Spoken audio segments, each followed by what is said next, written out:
Hi guys, good evening. So as requested, this lesson will be about glazing, just basic glazing 101. What are glazes? What are underglazes and overglazes? How do we use them? Why do we use them? Really the Cliff Notes version, really. Okay, so why do we use anything at all? Two reasons. One is visual, to make our piece look a certain way, and the other one is functional, to make it waterproof and or food safe. So there are three basic classes. The main guy is the glaze. There are things that we can put under the glaze, and they're called underglazes. And then there are things that we can put on top of the glaze, and they're called overglazes. So let's go to underglazes first, because that's your first layer. Not everybody uses them, you don't have to use it.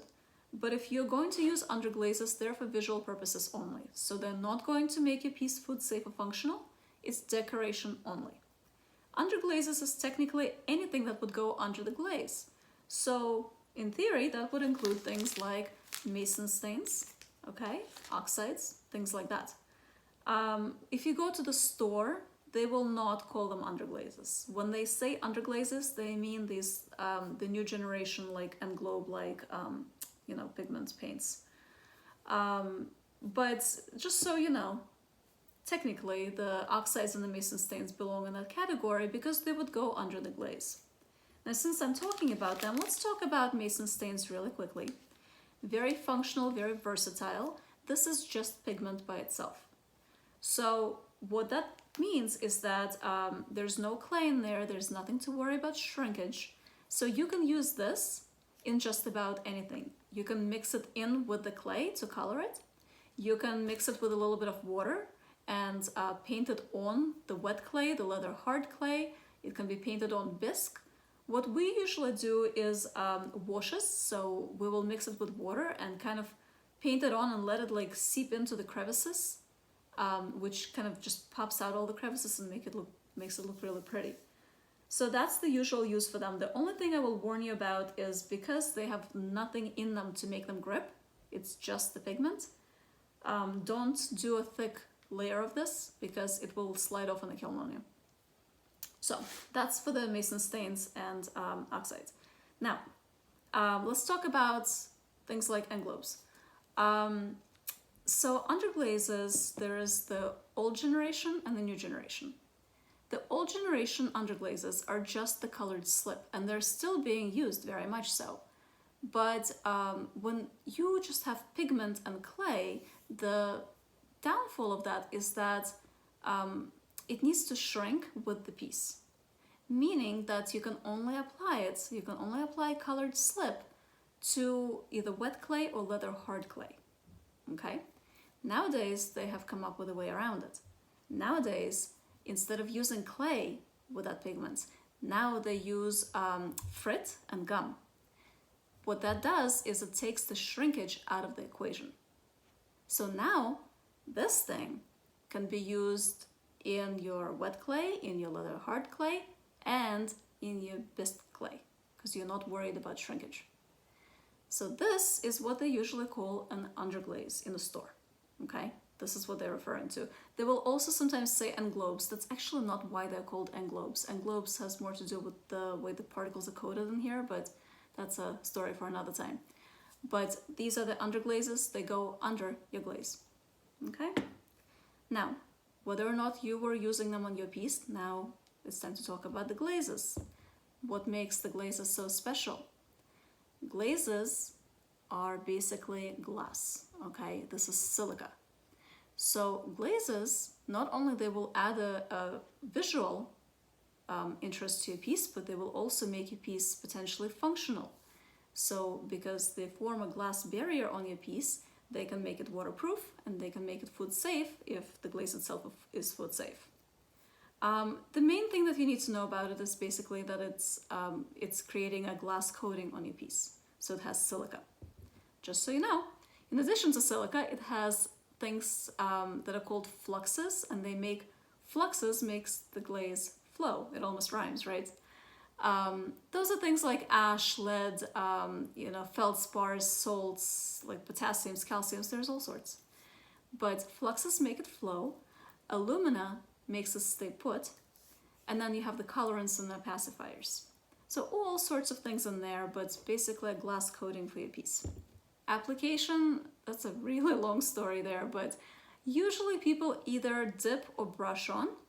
So the brushing glazes are usually a little bit thicker, and then the dipping glazes are a little bit thinner. And there are other ways to apply glaze. I don't know how much I want to get into it right now, but there's a dry dusting, and then I do want to mention the soda and the salt firing because it's just so cool. They take the soda and the salt and they throw it into the kiln and it becomes a gas, and then it glazes your pieces as a gas. I think it's just fascinating.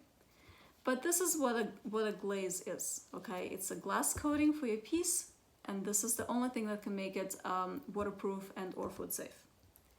So usually people will stop here, whether or not they use the underglazes, but you know, at some point here they'll stop. I use overglazes, so it's really not scary and it's not a big deal, and I encourage people to explore the world of the overglazes. Your gold lusters are technically overglazes too.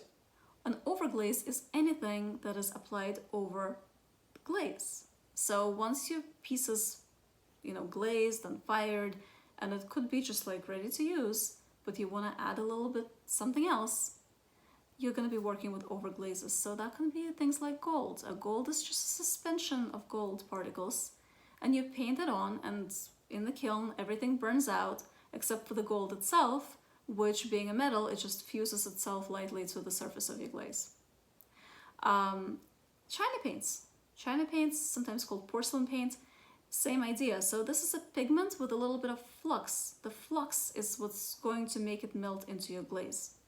So pigment and flux, as opposed to the mason stains, which are just pigment, right? No anchor.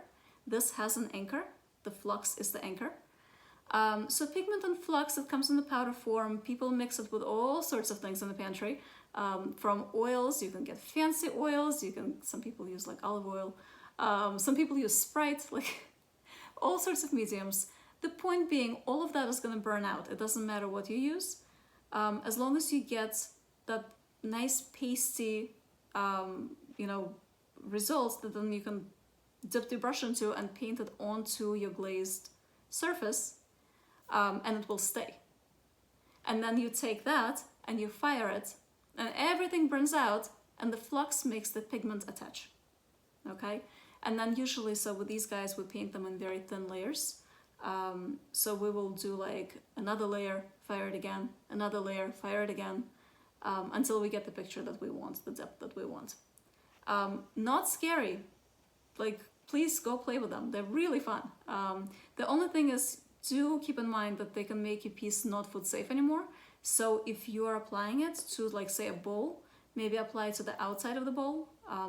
In a mug, maybe the outside of the mug.